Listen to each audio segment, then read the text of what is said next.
Collapse of international order. That's the theme of this year's Munich Security Conference that will be attended by world leaders as well as policymakers and government officials, including from China.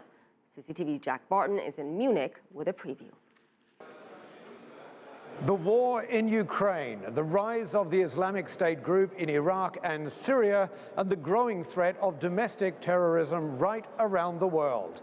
These are just a few of the policy challenges facing delegates here at the 51st Munich Security Conference.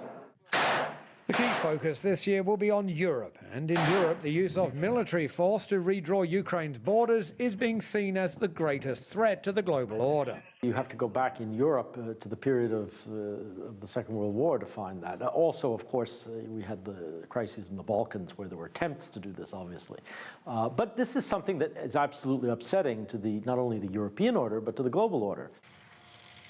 After a tumultuous year that also saw the rise of the Islamic State militant group in Iraq and Syria, as well as terror attacks in France and Belgium, just coming up with a coordinated policy is a clear challenge for NATO and Europe in particular.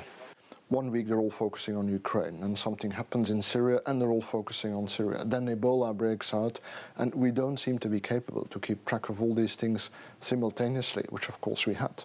So perhaps a cross-cutting team could be, how do we enhance our capacity for intelligence, situational awareness, and then hopefully some preventive action rather than just reactivity.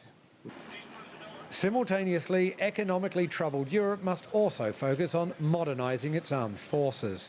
On drones, on air-to-air refueling, on satellites, even on cybersecurity.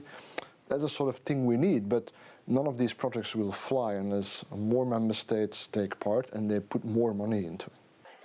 While much of the conference will focus on Europe's challenges, there will also be much discussion on global concerns. There are still very dangerous issues playing themselves out in the South and East China Seas, in big power relationships in China, and the relationship between China and the United States. The agenda will also feature sessions on foreign policy issues ranging from migration to the Ebola outbreak in West Africa.